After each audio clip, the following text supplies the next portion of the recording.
Well, good morning from Nairobi, Kenya. I just wanted to give you an update of everything that's happening here at Safari Mission Kenya and Rhema Bible Training College, Kenya. I have a group of students that just came back from Yatta, that's a remote area here in Kenya, back to Nairobi. Great reports. I'm hearing of a couple of witch doctors that got saved.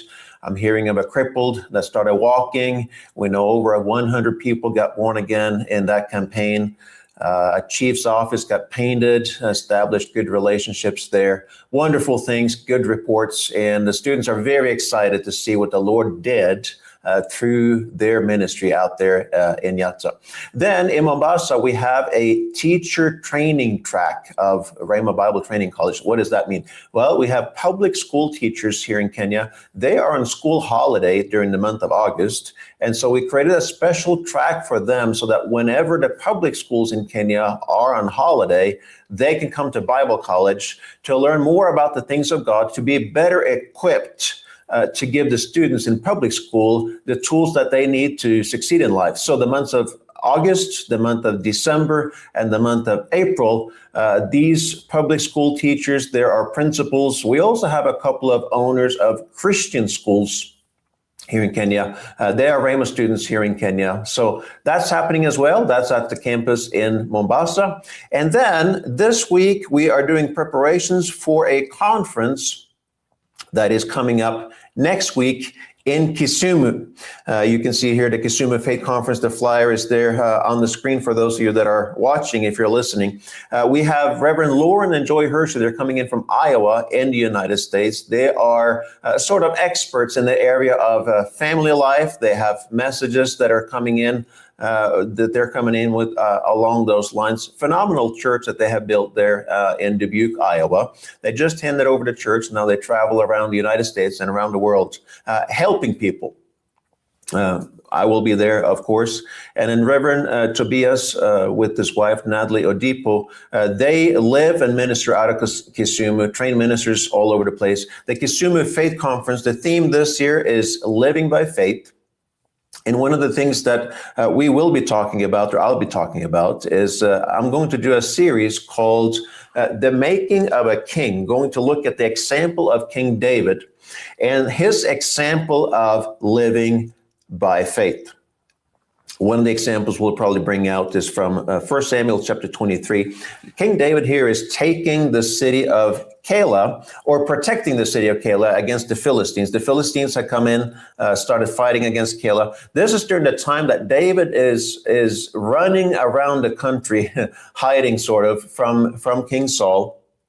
He knows he's anointed to be king, and we're going to look at some of his life and some of the characteristics of David. What is it in David's life that made him or made God to choose him to become king, a man after God's own heart, using him as an example of how to live by faith. Now, in this particular city, Keilah, David inquired of the Lord, "Shall I go up and attack these Philistines?" And that is a principle that we need to know when it comes to walking by faith, that we don't walk by faith out of our own mind, out of our own ideas, but David inquired of the Lord. In other words, being led by the Lord goes hand in hand with our faith life. Here in this particular case, the Lord says, yes, you need to go up. You know, there's so many different battles, there's so many different needs, there's so many different challenges. And we have opportunities to engage in various ones. And very often it's important to stop and ask the Lord, is this the right opportunity? Is this the right fire to fight? Is this the right challenge to deal with? David asks of the Lord.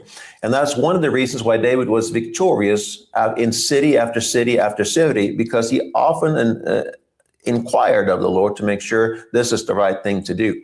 Now, in this particular case, what's very interesting is after David has taken Keilah, he finds out that Saul is coming, trying to chase David from place to place.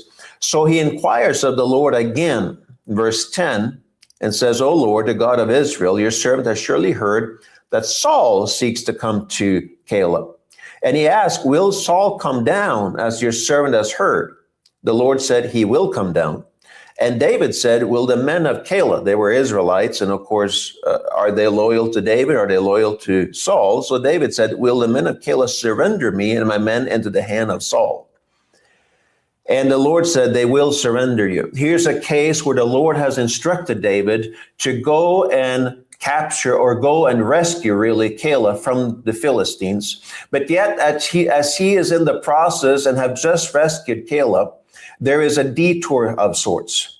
He needs to get out. And it's very easy to make the assumption, well, God said A, and then we make the natural logical conclusion. If he said A, he must also be thinking B. But in this particular case, the Lord says A, but the next step is not the logical step of B, to stay there and keep on protecting the city. But now he needs to get out. There is a detour. But David has the wisdom to once again inquire of the Lord. And that's one of the principles why David kept on living a victorious life, because he was sensitive to the hearing of the Lord. So anyways, that's just a slight little preview of some of the things we'll be talking about at Ksumu Faith Conference that's coming up next week. Very excited about it. It's at Deliverance Church in Kisumu at Car Wash at the Kondela area. That is the 2nd, the 3rd, and the 4th of September, Wednesday, Thursday, Friday of next week. We will be there all day. If you're in the area, come and see us. If you're not in the area, pay attention to social media, YouTube or Facebook, and I'm sure you'll see parts of the stream and different clips and updates from the conference there. Until next week, we want to say thank you for partnering with us. If you're not partnering with us on a monthly basis, if you want to know more about the ministry, you go to safarimission.org. At Safari Mission, we don't just build buildings. We train people, because it's the people that is going to build a nation. And so we want to say thank you for being involved with all this. God bless you. Until next time, have a wonderful day.